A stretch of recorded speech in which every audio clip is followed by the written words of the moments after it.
आप सभी श्री हरि विष्णु भक्तों को नमस्कार। स्वागत है अनुकरणीय सनातन पर।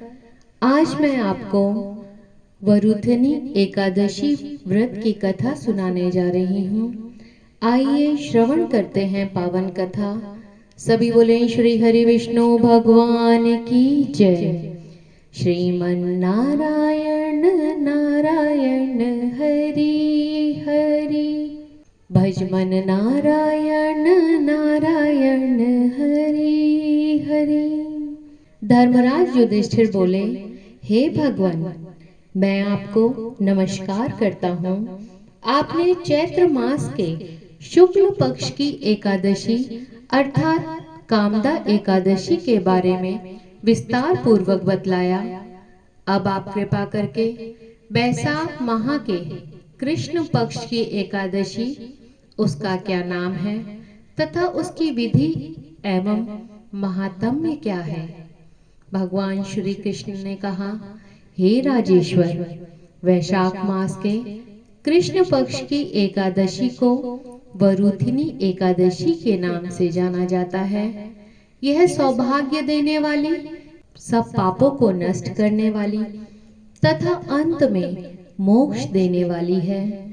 इसकी महात्म्य कथा मैं आपसे कहता हूँ। प्राचीन काल में नर्मदा नदी के तट पर मानधाता नामक एक राजा राज्य करते थे। वह अत्यंत दानशील तथा तपस्वी थे। एक दिन जब वह जंगल में तपस्या कर रहे थे, तभी ना जाने कहां से एक जंगली भालू आया और राजा का पैर चबाने लगा। राजा पूर्ववत अपनी तपस्या में लीन रहे। कुछ देर के पश्चात पैर चबाते चबाते भालू राजा को घसीटकर पास के जंगल में ले गया। राजा बहुत घबराए, मगर तापस धर्म अनुकूल उसने क्रोध और हिंसा न करके भगवान श्री हरि विष्णु जी से प्रार्थना की। करुण भाव से भगवान श्री हरि विष्णु जी को पुकारा। उसकी करुण पुकार सुनकर भगवान श्री हरि विष्णु जी प्रकट हुए और उन्होंने चक्र से भालू को मार डाला। राजा का पैर भालू पहले ही खा चुका था। इससे राजा बहुत ही शोकाकुल हुए। उन्हें दुखी देखकर भगवान श्री हरि विष्णु जी बोले, हे वत्स, शोक मत करो।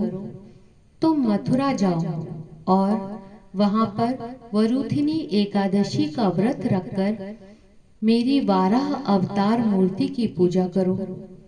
उसके प्रभाव से पुनः सुदृढ़ अंगों वाले हो जाओगे।